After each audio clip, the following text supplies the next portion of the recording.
마태복음 28장 말씀 16절에 보니까 이렇게 되어 있네요. 11 제자가 갈릴리에 가서 예수께서 지시하신 산에 이르러. 그러니까 마태복음 28장은 마지막 장이잖아요. 예수님께서 십자가에 죽으시고 부활하시고 승천하시기 직전에 갈릴리의 한 산에 이렇게 모인 거예요. 산에. 좀 이상하죠? 예수님이 십자가에 죽으신 곳이 예루살렘이고 부활하신 곳이 예루살렘이고 다락방에 모인 제자들 찾아갔던 곳이 예루살렘인데, 뭐 지금처럼 차 타고 2시간 동안 온 것도 아니고 한 이틀 정도를 하루 종일 걸어가지고 갈릴리의 산에 다 모인 거예요. 예수님과 제자들이. 제가 갈릴리를 가봤는데 산이 없는데 어떤 산을 얘기하는 것인가? 갈릴리 호수 주변에 보면 이렇게 둔덕이라고 할까, 이렇게 언덕이 있는데 그런 것을 산이라고는 하지 않는 것 같아요. 이의 입사님 갈릴리 혹시 갔다 오셨어요? 안 갔다 오셨어요? 어떤 학자들은 이 산을, 갈릴리 호수가 이렇게 있으면 얼마 떨어진 다볼산이라고 있어요. 지나가는데 가이드가 저게 다볼산입니다. 근데 다볼산이 얼마나 이쁜지 몰라. 이렇게 또 꽤 높아요. 그 산에 모인 것이 아닌가 학자들이 얘기를 해요. 거기 왜 모였을까? 우리가 마태복음 28장 읽고 있는데요, 거기 26장 32절에 보니까 겟세마네 동산에서 기도하실 때 예수님이 이런 말씀하세요. 오늘 저녁에 너희가 나를 다 버리고 도망갈 거야. 내가 죽었다가 살아난 다음에 갈릴리에 먼저 가 있을 거야. 거기서 만나자, 이렇게 하는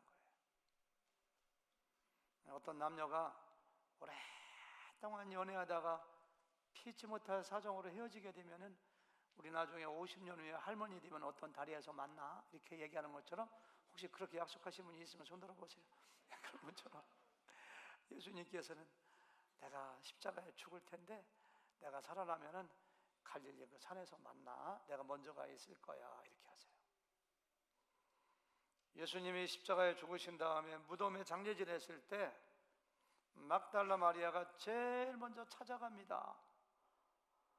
그런데 부활하신 예수님이 딱 나타나서 첫 마디가 평안할지어다 라고 한 다음에 하고 싶은 말씀이 얼마나 많겠어요. 막달라 마리아 너무 슬펐지, 뭐 여러 가지. 그런데 그런 말씀 하도 안 하시고 제자들에게 가서 내가 갈릴리에 가 있을 테니까 그리 오라고 연락해. 2번씩이나 컨펌해 주시는 거예요. 17절에 보니까 16절에 11 제자가 갈릴리에 가서 예수께서 지시하신 산에 이르러 예수를 배웠고 경배하나 아직도 의심하는 사람들이 있더라. 이상해요. 이해가 안 돼요. 11 제자가 부활하신 예수님을 적어도 2번, 3번 이상 만나본 사람들이거든요. 예수님의 부활을 의심하는 사람들이 도마가 대표적인 사람인데, 예수님이 찾아가서 내 손을 봐라, 내 옆구리에 손 넣어봐라, 의심하는 자가 되지 말고 믿는 자가 되어라. 그러니까 주는 하나님의 아들입니다, 내가 믿나이다. 다 믿었거든요. 다 믿었는데 왜 아직까지 의심하는 사람들이 있다고 했는가? 심지어 일사님 큰맘 먹고 맨 앞에 앉으셨는데 졸지도 않고 자지도 않고 평상시도 없고. 근데 왜 아직까지 의심하는 사람들이 있다고 기록했을까요? 한번 좀 얘기해 보세요. 매주마다 점심을 맛있게 해주시는데 한번 얘기해 보세요. 예? 믿지 못하니까. 믿지 못하니까 의심하는 거지. 그래서 이 대목을 가지고 학자들이 뭐라고 하느냐면은, 여기는 11 제자만 있었던 것이 아니라 수많은 예수님의 부활을 목격한 500명의 사람들이 모인 곳이 여기 아니냐. 왜냐하면 예수님께서 돌아가시기 전부터 부활하신 후에도 내가 갈릴리 산에 갈 거다, 거기 모여서 광고를 많이 했기 때문에 11 제자뿐만이 아니라 막달라 마리아 현장에 안 가 있었겠어요? 엠마오로 가던 2 제자 여기 안 왔겠어요? 예수님의 어머니 야고보를 중심으로 한 예수님의 동생들 여기 안 왔겠어요? 갈릴리에 있던 수많은 예수님의 제자들 여기 안 왔겠어요? 500여 명의 사람들이 모였을 것이다, 이렇게 학자들이 이렇게 얘기하는데, 저도 그 말이 상당히 일리가 있다고 생각을 해요. 그들에게 주님께서 하신 말씀이 18절에 나와요. 예수께서 나와 말씀하여 이르시되 하늘과 땅의 모든 권세를 내게 주셨으니 그러므로 너희는 가서 모든 민족을 제자로 삼아 아버지와 아들과 성령의 이름으로 침례를 베풀고 내가 너에게 분부한 모든 것을 가르쳐 지키게 할지어다. 볼지어다 세상 끝날까지 내가 항상 너희와 함께 있으리라 하시니라 하고서 끝나요. 저는 이 말씀 읽으시면서 예루살렘에 있는 제자들을 이틀 동안 걸어가고 거기 와가지고서 이 말씀만 한 1분 동안 딱 하고 끝났다 다 가라 이렇게 하셨는가 이런 생각이 들어요. 저는 그건 아니라고 생각해요. 아마 예수님이 어쩌면 수백 명의 제자들을 모아놓고 높은 곳에 올라가서 하나님 나라가 어떻게 도래하는가, 앞으로 어떻게 될 것인가, 제자들을 위로하고 하나님 나라의 복음을 다 증거하고 가장 마지막에 결론으로 이 말씀을 하셨거나, 아니면 1시간 동안 아니면 30분 동안 2시간 동안 예수님이 설교하신 내용을 요약하고 엑기스를 딱 뽑아서 정리하면 이 말씀으로 요약이 되거나, 그래서 마태가 요약해서 썼거나, 둘 중에 하나라고 생각해요. 예수님이 하신 말씀은 이거예요. 그래서 학자들은 언제부터인지 누가 붙였는지 모르지만은 이 말씀, 그러므로 너희는 가서, 이 말씀을 The Great Commission 이렇게 해요. The Great Commission, 위대한, 아니면 great니까 대위임령, commission이라는 것은 위임하다. 이제까지는 내가 했는데 내가 부활하여 승천하니까 너희들이 해야 돼. 위임하는 거예요. 한국말로 번역할 때 어떤 사람들은 지상 대명령, 어떤 사람들은 지상 대위임령, 어떤 사람들은 그냥 대위임령, 이렇게 여러 가지 말로 얘기하는데 너무너무 중요하니까 이것을 The Great Commission, 성경에 나와 있는 단어는 아니지만 삼위일체가 성경에 나와 있지 않지만 진리인 것처럼 이 말씀도 가장 적절한 타이틀이라고 생각돼요. 예수님이 너무너무 강조하신 거예요. 와, 이 갈릴리, 아니 예루살렘에 모일 장소가 없어요? 겟세마네 동산에서 집회해도 되고요, 성전에서 모여도 되고요, 아니면 그렇게 자주 가시던 마리아와 마르다의 집이 있는 베다니에서 모여도 되고요. 모일 장소가 굉장히 많아요. 마가의 다락방 앞에서 모여도 되고요. 그런데 거기서 안 모이고 힘들게 제자들을 갈릴리까지 내려오라고 하시고 거기서 말씀하신 데는 특별한 저런 이유가 있다고. 무대 세팅이 중요하거든요.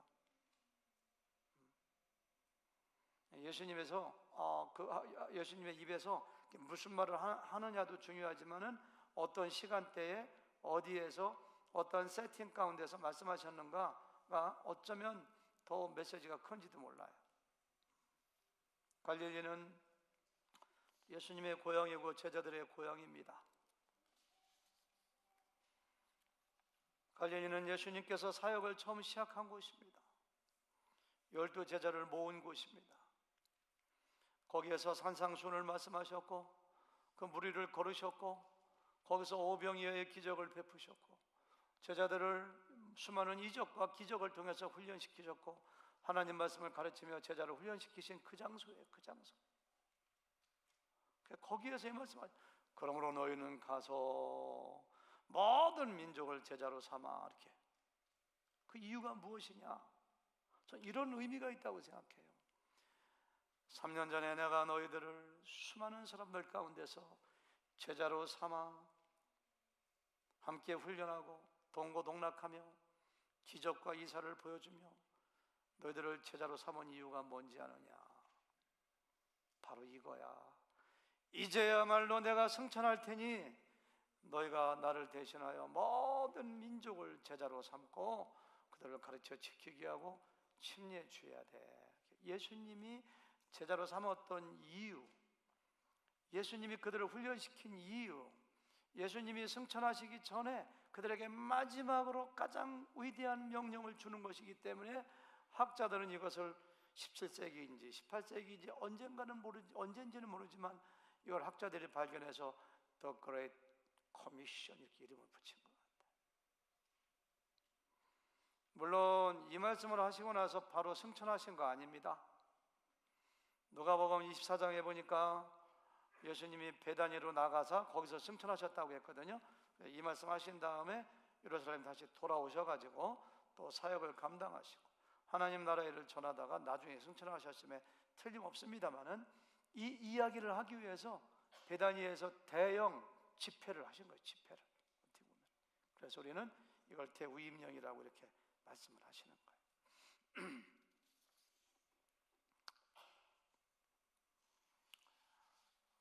예수님이 세상에 오신 목적 한마디로 하나님 나라를 건설하기 위하여. 왜 예수님이 세상에 오셔서 십자가에서 죽으시고 부활하셨는가? 세상의 모든 사람들의 죄를 사하시고 부활하심으로 말미암아 그것을 믿는 사람마다 아무도 멸망하지 않고 영생을 얻어 죽어도 사는 천국에 가는 하나님의 나라를 임하게 하는 것을 위해서 예수님이 오셨습니다. 따라서 예수님의 비전은 하나님 나라입니다. 하나님 나라. 하나님 나라가 예수님의 비전이라면 하나님 나라를 임하게 하는 예수님의 전략은 가서 제자 삼으라. 가서 제자 삼으라. 예수님께서는 사역 초기에 제일 먼저 설교하기 전에 12명의 제자를 모았습니다. 사람들은 왜 12명의 제자를 모았는지 몰라요. 그러나 예수님께서 세상 모든 사람들의 죄를 지고 십자가에 죽으시고 부활하시고 구속 사역을 완성하신 다음에는 12명의 제자들에게 가서 제자 삼아라 이렇게 했어요. 나를 믿는 자는 내가 하는 일도 저도 할 것이요 나보다 더 큰 일을 할 것이라. 나는 너희들에게 12명의 제자를 삼았지만 너희들도 12명의 제자, 내가 하는 것처럼 그거 할 수 있어. 그리고 더 큰 것도 할 수 있어. 여러분 바울이 뭐 12명의 제자만 삼았겠습니까? 더 큰 거 할 수 있어. 12명 각각이 12명의 제자를 삼으면 몇 명이 돼요? 12 곱하기 12 144. 144명이 또 12명 제자 삼으면 144 곱하기 12. 그건 모르시네. 재생산, 승법 이런 걸 통해서 복음이 확산되어져 나가는 이것이 예수님이 선택하신 전략이에요. 전략. 얼마 전에 어떤 사람이 저에게 카톡을 보냈습니다. 목사님, 보내드리는 디자인을 잘 보시고 내가 발명한 제품인데 특허를 낼 만한가 좀 봐주세요 이렇게 했더라고요. 자기가 발명한 거래요. 그래서 기계공학을 전공한 사람한테 제품을 설명해가지고 뭐 측면도 뭐 전면도 앞면도 기능 해가지고 이렇게 몇 개를 카톡으로 보내왔더라고요. 그래서 제가 그걸 자세히 이렇게 어떤 기능을 가진 거 보니까 그 사람한테는 미안하지만은 뭐 특허를 낼 만큼 혁신적인 아이디어가 있는 건 아니더라고 사실은. 그래도 그거 잘 만들어서 판매하면은 꽤 팔리겠더라고요. 그래서 거기서 야 이거 특허 낼 만한 것 같지는 않다고 이렇게 말할 수는 없고 굉장히 좋은 아이디어 상품 같다고 한번 잘해보라고 했더니만은 자기가 이미 중국에 광저우에 있는 사람들한테 연락을 해가지고 그 공장에 제품을 의뢰해서 수만 개인지 수십만 개인지 만들어가지고 이제 이렇게 한번 해보려고 한다. 그래서 하나 제작하는데 10불이면 미국에 와서 50불만 팔아도 하나에 40불씩 남겨가지고 어마어마한 돈을 벌 수 있을 것 같다고. 잘 되면 저한테 얼마 줄 것처럼 이렇게 좀 얘기를 하시더라고요. 제가 또 눈은 작지만 날카롭잖아요. 제가 던진 질문이 그것입니다. 그래, 이것을 이렇게 많이 만들어 가지고 미국에 와서 어떻게 판매할 건데, 어떻게 디스트리뷰션, 어떻게 구매자에게 이걸 전달할 건데, 그건 아직 생각 안 해봤는데요 하더라고. 그러면 우선 10개구 20개구 만들어 가지고 아마존에 가서 판매를 의뢰하든지, 월마트에 가서 판매 담당자를 만나 가지고 거기다가 납품하든지, 판매를 어떻게 디스트리뷰트, 어떻게 판매할 것인가를 먼저 연구한 다음에 제품을 만들어야지, 제품 수만 개 수십만 개 만들어 가지고 창고에 세워서 망하려고 하느냐고. 속으로 제가 그런 말 안 썼지만은 먼저 판매할 것을 먼저 생각하라고 하니까, 아유 그렇네요 그렇게 하더라고. 예수님은 우리의 구원자이시고 우리의 주인이시지만 전략가이십니다. 전략가. 십자가에 죽으시고 부활하심으로 구속의 사역을 완성하셨어요. 제품을 다 만들어 놓으셨어요. 복음이라는 약을 먹으면, 누구든지 믿기만 하면, 믿는 것이 약 먹는 거예요. 복음이라는 약을 먹기만 하면 누구든지 멸망하지 않고 하나님의 자녀가 되고 영생을 얻고 죽어도 살고 천국에 가는 그 복음의 약을 이미 부활하심으로 완성되었어요.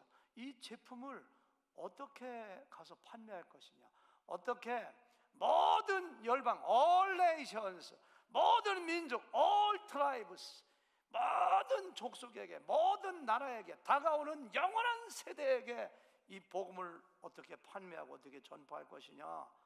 예수님은 그 전략을 십자가에 죽기 3년 전부터 짜가시고 제자들을 훈련시킨 거예요. 제자들을 12명에게 이제는 너희가 나설 때야, 너희가 가서 제자 삼아야 돼. 너희들하고 똑같은 제자를 만들어야 돼. 그들을 통해서 복음이 온 세상에 전파도록 해야 돼. 이렇게 주님께서 말씀하시는 거예요.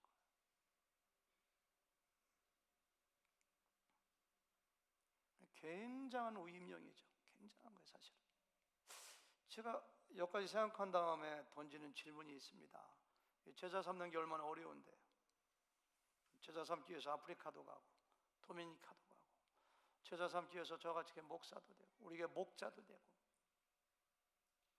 제가 던진 질문은 그거예요.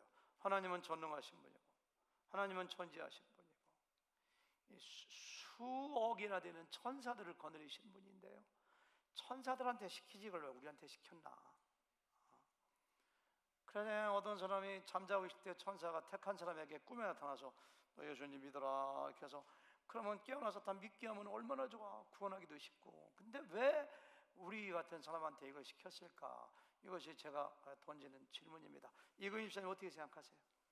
이걸 천사한테 안 시키고 아니면 성령님 혼자 하시면 되지. 구원하시기로 작정한 사람에게 가서 성령님이 그냥 감동시키시고, 그래서 그냥 성령이 그냥 그분에게 임해가지고 저절로 믿게 만들면 되는 거지.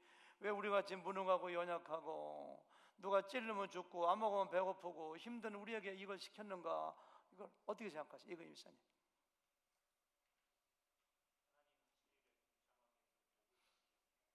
하나님이 하시는 일에 동참하게 해서 우리에게 복을 주시려고. 대단하게 딱 맞추셨네요. 김성호 지사님 표정이 그렇게 쉬운 건 나한테 물어보지 전리간에 이런 표정 안 해도 다음에 더 어려운 거 이렇게 한번 맞춰보세요. 저도 그렇게 생각해요. 동업한다고 하잖아요. 동업, co-workers. 하나님이 우리를 동업자로 삼아주시네요. 동업자로. 만약에 우리 교회 어느 돈 많은 집사님 한 분이, 아유 우리 오 목사님 나중에 은퇴해서 어떻게 하시나, 우리 오 목사님 어떻게 하나, 그래서 저를 오라고 하더니, 목사님 제가 돈이 많이 있는데 한 100만 불 정도 가지고 이 사업체를 샀는데요, 목사님 왔다 갔다 관리만 하시면 됩니다. 그런 분 없어요. 이제 상상을 하는 거예요. 그러니까 그런 분 없을 겁니다. 앞으로도. 근데 만약에 목사님 100만 불짜리 이런 카워시 하는 걸 하루에 한 달에 매출이 5만 불인데 목사님 그거 목사님 다 가지시고 저한테 100만 불에 대한 1% 이자만 주시면 됩니다. 그리고 목사님 그거 관리하시고 꼭 이렇게 잘 인적 관리하시고 그것도 힘들면 사람 두시고 목사님 왔다 갔다 선교 가시고 한번 그거 해보시지 않겠습니까? 라고 하는 분이 있다면 제가 힘든 걸 왜 나한테 시켜? 그런 거 안 해? 제가 이렇게 하겠어요? 근데 저는 이것이 그거라고 생각해요. 하나님의 동업자입니다. 하나님의 동업자. 성경에 보니까 얼마나 많은 약속이 되어 있는지 몰라요. 그리고 이상합니다. 제자를 양육하고 제자 사는 과정에서 그런 사람만이 참으로 예수님 믿는 거에 마음이 어떤 것이, 예수님 믿는 거에 의미가 무엇인지를 깨닫게 되고 내가 성장하고요, 제자 잘 삼았을 때 어마어마한 상급을 약속해 놓으셨고요. 사도 바울이 그런 얘기잖아요. 나를 위하여 영생의 면류관, 금면류관이 준비되어 있다고 얘기하고요. 믿음 참 이상합니다. 내가 복음을 믿고 구원받으면 거기서 끝나는 것이 아니라 이상합니다. 그 복음을 내 입으로 전하고 성경을 그 사람들에게 가르치고 그렇게 하잖아요. 그러면 내가 더 성장하고 나에게 기쁨이 충만하고 천국의 맛을 알게 돼요. 그래서 우리에게 그 일을 시키신 거예요. 그래서 성경 보니까 뭐라고 했어요? 천사도 부러워하는 거라고 했거든요. 우리를 천사가 부러워해요. 천사. 저걸 우리한테 시키지. 우리한테 시키시는 거예요. 저는 설교하면서 저하고 좀 생각이 틀리더라도 다른 목사님을 비판하지 않습니다. 함부로. 정말 비판하고 싶은 목사가, 이건 목사도 아니야. 제가 유튜브 들어가서 이 설교를 어떻게 했는가 이렇게 보려고 어떤 목사님 설교를 들었더니만 이렇게 설교하더라고요. 지상 대명령 이것은 현장에 있던 11명의 제자들에게만 한 것이기 때문에 우리가 순종할 필요가 없다고 설교하더라고요. 아유, 이런 것도 목사가 막 입에서 욕이 나오더라고요. 만약에 그런 논리라면은 예수님께서 12 제자들만 있었을 때 하신 얘기는 우리하고 상관없는 게 아니에요. 너희가 서로 사랑하라, 서로 용서하라, 서로 섬기라, 거룩하게 살아라, 이런 말씀 우리하고 전혀 관계없는 것인가요? 어떤 사람이 겉옷을 속옷을 달라고 하면 겉옷까지 줘라, 이런 거 우리하고 관계없는 건가요? 제자들에게 하신 말씀이 저는 묻고 싶어요. 그렇다. 저 댓글도 안 달고 싶은데 거기는 댓글 달고 싶더라고요. 댓글 달면 가치도 없는 설교더라고요. 사실은 이 말씀은 거기에 있는 11 제자에게만 하신 것이 아니라 그 제자들을 통해서 새롭게 세워질 제자들 모든 사람에게 하신 거예요. 만약에 현장에 있던 11 제자에게만 하신 말씀이라면 복음은 한 세대 만에 절대로 전달되지 않고 거기서 끝내버렸을 겁니다. 11명의 제자만 제자 삼고 복음 전했더라면 그 다음 세대에 끝나버리는 거지. 아니에요.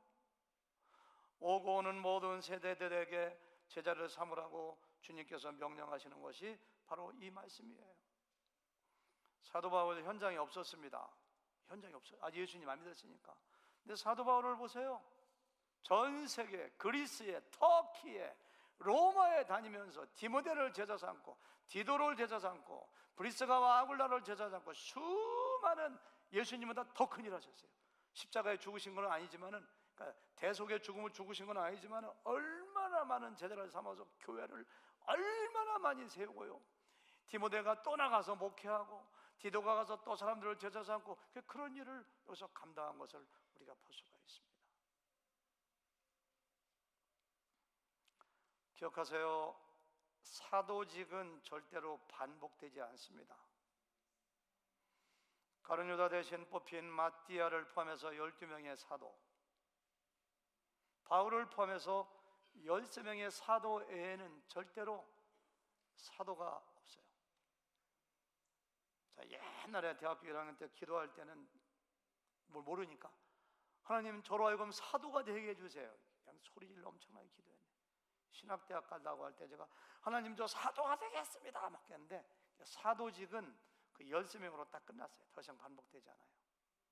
그러나 예수님께서 사도들에게 하셨던 명령, 예수님께서 사도들에게 하셨던 권면, 예수님께서 사도들에게 명령하셨던 사역, 제자 삼으라는 사역, 그 사역은 내적인 연속성을 통해서 우리에게 그대로 계승됩니다. 제자 삼으라는 사역도 우리에게 그대로 계승돼요. 이것을 어려운 말로 사도성의 계승이라고 해요. 사도성의 계승. 사도성이 우리에게 계승됐어요. 사도성을 계승하라고 우리에게 사도들에게 주셨던 동일한 성령님을 우리에게 주셨어요. 성령을 받음으로 사역이 계속돼요. 우리 그 일을 감당해야 돼요.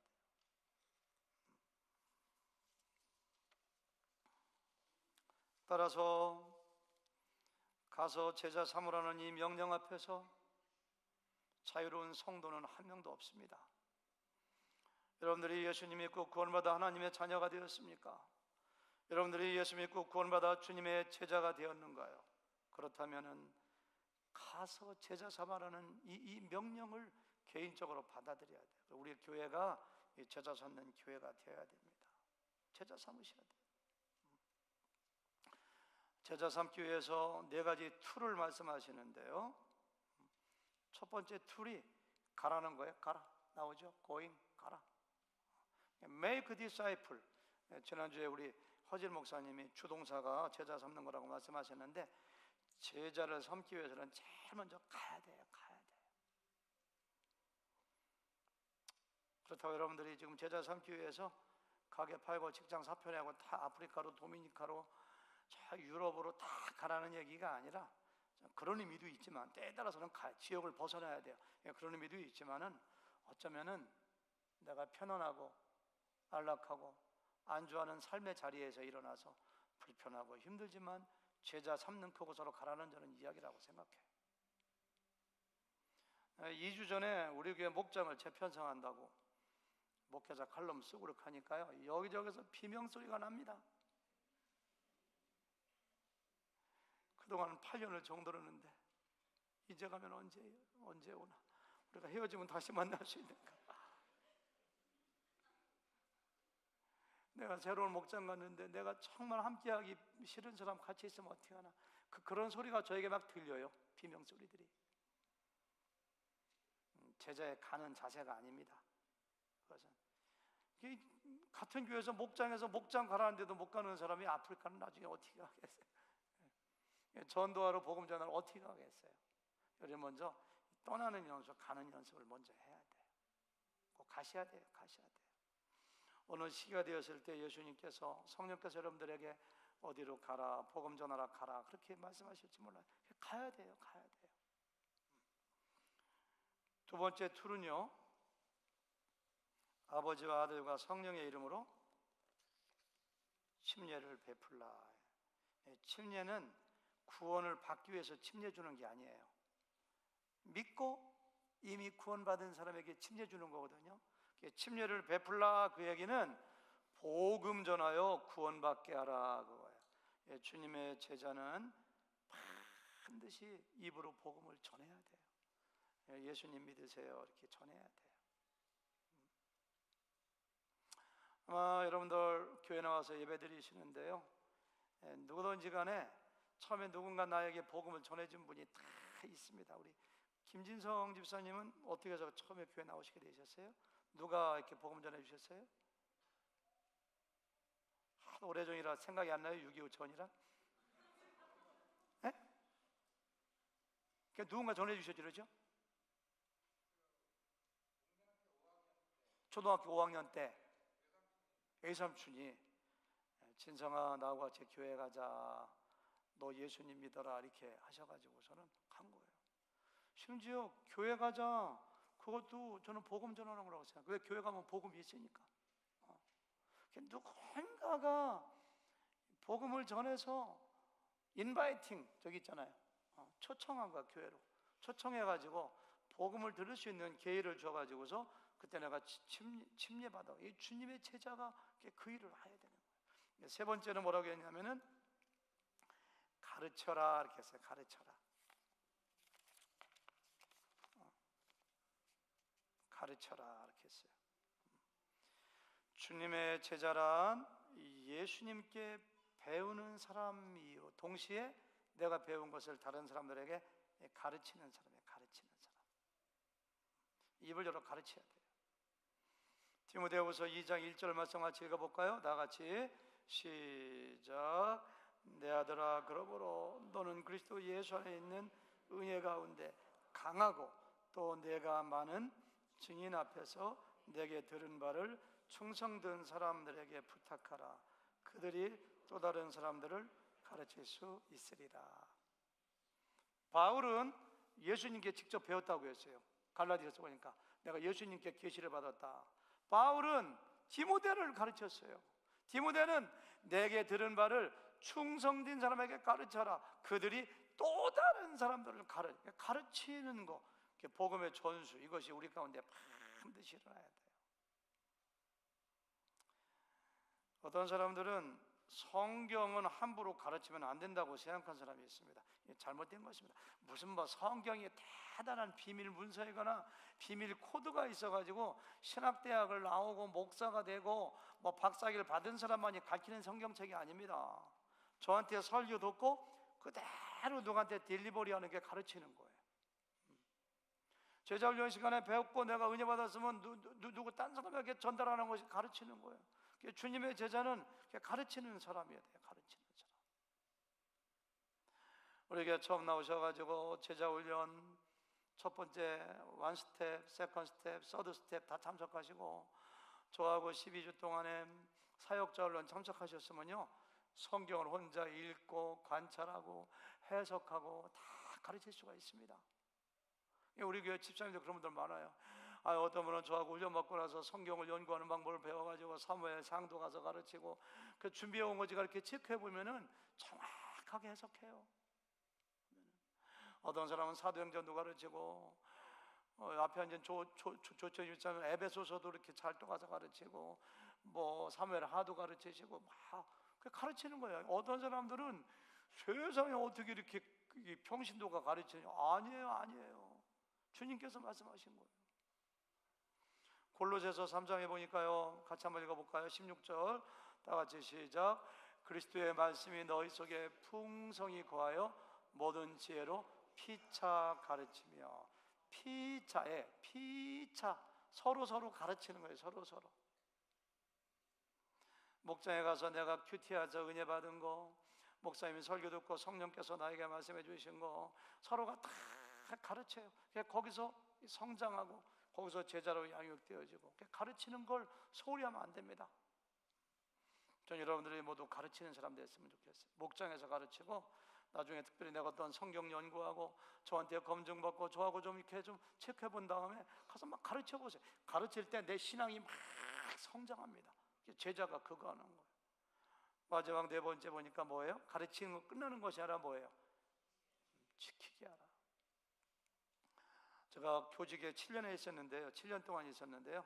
학원 강사로 13년, 또 교사로 7년, 20년 가까이, 조금 안 돼 20년 있었는데, 그때는요, 수학을 가르치면 대체 끝나요. 그냥 수학을 가르치면 열심히 공부해, 끝나요. 지키게 할 필요가 없어요. 네, 성경을 가르치는 주님의 제자들은 내가 가르친 그 사람들이 잘 지키도록 권면해야 되고 책망해야 되고, 또 그것이 바로 뭐예요? 트레이닝, 양육이에요. 양육. Teaching and training. 기프트에 맞추다 보니까 제가 5개만 썼는데 티칭도 들어가고 트레이닝도 들어가고 그렇게 하는 거예요. 나중에 그 사람들을 샌딩 하는 거예요. 샌딩. 가르쳐 지키게 해야 되는데 가르치는 사람이 하나도 안 지켜. 그러면은 배우는 사람이 절대로 그 말씀을 지키지 않습니다. 따라서 우리가 조심해야 되는데요, 가르치는 사람들은 반드시 자기가 먼저 지켜야 됩니다. 롤 모델이 돼야 됩니다. 그래서 우리 교회 평신도들이 막 성경을 가르치고 제자훈련식에 교사하는데 제가 마음속에 제일 가슴이 조마조마한 것이 뭔지 아세요? 가르치기만 하고 자기가 모범으로 안 보이는 사람이 나올까 봐 제일 두려워요. 제자훈련 시킬 때, 성경을 가르칠 때 열심히 기도하라고 가르치는데 자기는 기도 안 해. 예배가 인생의 최우선순위라고 가르치는데 자기는 예배에 빠져.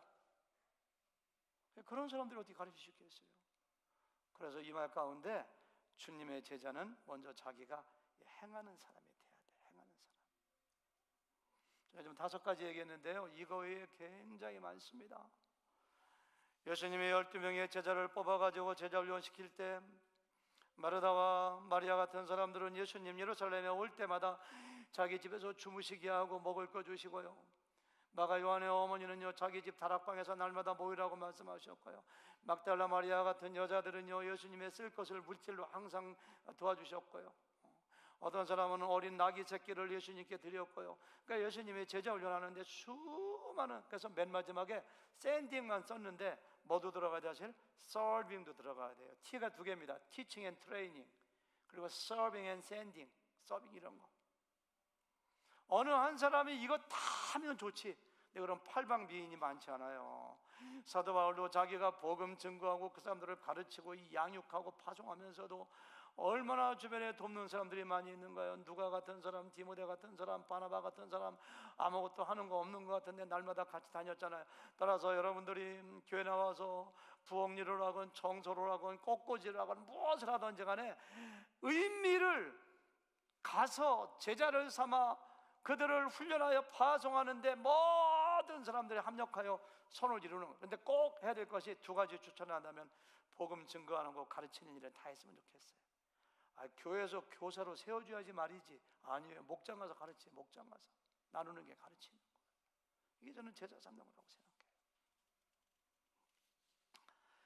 여러분, 이러한 명령을 받은 예수님의 제자들이 얼마나 위풍당당하게 담대하게 세계 곳곳에 가서 복음을 전하고 제자를 삼았는지 우리가 사도행전을 통해서 잘 알 수가 있습니다.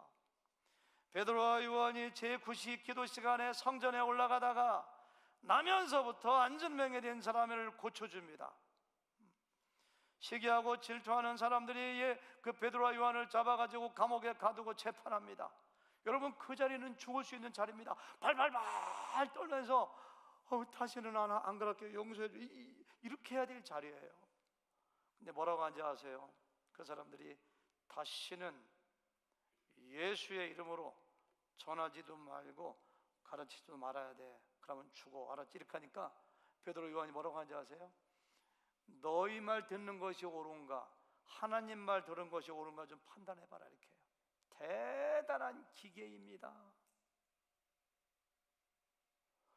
우리는 우리가 보고 들은 것을 전하지 않을 수 없느니라, 그렇게 해요. 여러분, 이것이 주님의 제자의 자존감이고 주님의 제자의 위풍당당함입니다. 어떻게 이럴 수가 있을까? 이유는 딱 한 가지예요. 가서 제자 삼으라고 명령하신 분이 예수님이기 때문에. 예수님이 어떤 분이라고요? 하늘과 땅의 모든 권세를 내게 주었으니. 가서 제자 삼으라고 명령하는 내가 누군지 알아? 하나님께서 하늘과 땅의 모든 권세를 내게 주어서 내가 명령하니까 나를 믿고 가. 세상 끝날까지 너와 함께 있을 거니까 겁먹지 말고 가. 그러니까 로마의 황제 앞에서도 절대로 주눅 들거나 다시 안 그럴게요, 용서해 주세요, 그런 얘기 하지 않습니다. 담대하게 말합니다. 바울 좀 보세요. 사도행전 26장에서 보세요. 물론 예루살렘 가면 환난과 핍박과 죽음이 기다리지만 담대하게 예루살렘 올라가서 잡힙니다. 잡혀가지고 아그리빠 왕에게 재판을 받습니다. 여러분, 왕 앞에서 재판받는데 여러분들 어떨까요? 수많은 사람들이 창과 칼을 들고 탁 지켜서 있지. 얼마나 무서운 자리입니까? 근데 바울은 조금도 거기서 꿀리거나 거기서 쫄거나 그렇게 하지 않아요. 사도행전 26장에 딱 보니까 아그리빠 왕이여, 나는 본래 고향이 어디고 나는 본래 어떤 사람이고 본래 핍박하던 사람인데 다메섹에 가다가 부활의 예수님을 만나고 눈이 멀었고 자기 간증을 하면서 믿으라고 얘기해요. 그러니까 27절에 가서 아그리빠 왕이 피 웃으면서, 물론 웃는다는 얘기는 안 나오지만 분위기가 그래요. 와, 바울 너 적은 말, 같이 읽어볼까요? 시작. 아그리빠가 바울에게 이르되 내가 적은 말로 나를 권하여 그리스도인 되게 하려 하는다. 우와, 너 바울 웃기는구나. 너 몇 마디 말로 나를 설득해서 예수 믿는 사람 만들려고 하는데 웃기는 얘기 그만 좀 해라, 이렇게 얘기해요. 바울이 잘못했습니다, 용서하세요, 이렇게 했을까요? 아니에요. 읽어볼까? 그 다음 시작. 바울이 이르되 말이 적으나 많으나 당신뿐만 아니라 오늘 내 말을 듣는 모든 사람도 다 이렇게 결박된 것 외에는 나와 같이 되기를 하나님께 원하나이다. 당신은 왕인데 나같이 됐으면 좋겠어. 결박당해서 재판받는 것 외에는 예수 믿고 구원받아 영원한 생명을 가진 사람, 주님의 제자 되어 제자 되는 사람, 천국의 소망 가지고 살아가는 나 같은 사람 왕이 됐으면 좋겠어요. 야, 이런 기계가 어디서 나올까요? 제자 삼으라고 명령하신 분이 하늘과 땅의 모든 권세를 가지신 분이기 때문에, 와, 여러분, 주님의 제자 이렇게 행복해요. 어디 가서 그렇게 비굴하게 사람들 앞에서 그렇게 하지 않습니다. 이게 주님의 제자의 특권이에요, 특권. 하늘과 땅의 모든 권세를 내게 주셨으니 그러므로, 이렇게 해서 그러므로가 가장 중요해요. 모든 민족을 제자로 삼는 이유가 뭐예요? 하늘과 땅의 권세를 내게 주셨고 명령하는 사람이 나니까 그렇게 가서 해야 돼. 사람들이 죽여? 그러면 몸은 죽여도 영혼을 죽이지 못하는 사람 두려워하지 마. 세상 끝날까지 내가 너희들을 책임질까? 괜찮아. 그러니까 수많은 사람들이 순교해요. 여러분, 예수님의 제자는 부러울 곳이 없는 사람들입니다. 주님의 참 제자가 되보세요. 세상에서 가장 가난하고 불쌍한 사람들이 가진 것이 설령 많다 할지라도 부자가 부러운 사람, 권력이 높은 것이 부러운 사람, 그런 사람들이 가장 가난한 사람들이에요. 그러니까 사도 바울은 가진 것이 없으나 나는 부하다고 얘기해요. 나는 약한 것 같지만 강하다고 얘기해요. 나중에 우리가 이 세상을 다 살고 천국에 갔을 때 하나님께서 물어보실 거예요. 선호야, 죄송해요, 이름 불러서 선우지 뭐. 선호야, 너 90세에 천국에 왔는데 90세까지 살기 바래. 섭섭한가? 한 100세까지? 그래, 더 살으세요. 뭐 돈 드는 것도 아니고 10살 더 줄게요. 100세. 선호야, 너 100년 동안 세상에서 뭐 하다 왔니? 이렇게 왜 물어보실 거예요, 분명히. 하나님, 제가 달라스에서 사업을 크게 해가지고 이 바르실레 이 케어라는 회사를 차려가지고 10밀리언, 1000만 불을 벌고 왔습니다. 그럼 하나님께서 놀라, 우와, 너 선호 대단하구나. 그래, 너 상 줄게. 그러실 것 같아요? No way. 절대 그러지 않아요. 선호야, 너 세상에서 뭐 하다 왔냐? 왜? 제가요, 공부를 열심히 해가지고 박사학위 2개 받아갖고 왔습니다. 그러면 하나님이, 와, 너 정말 대단하다. 와, 너 생명의 면류관 산 거. 하나님 그러실 것 같아요? 안 그래요.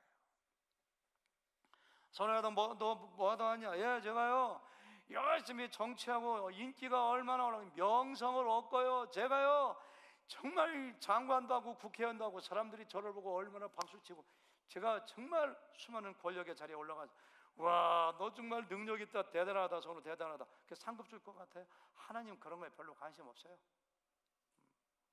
너 뭐 하다 왔냐? 예, 저는 원 없이 놀다 왔습니다. 하루에 2번씩 골프 치고요, 해보고 싶은 거 다 해보고 왔습니다. 하나님이, 와, 너 잘했다, 그러실 것 같아요? 아니에요. 그게 가치가 아닙니다. 진정한 가치가 뭔지 아세요? 하나님이 인정해 주시는 거.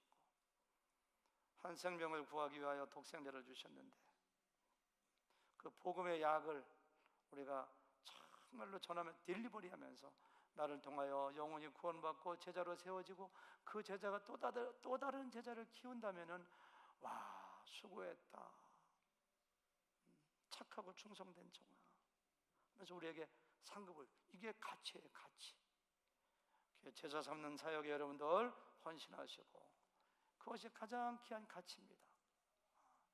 그 일에 승리하시는 여러분과 제가 되기를 주님의 이름으로 축원합니다.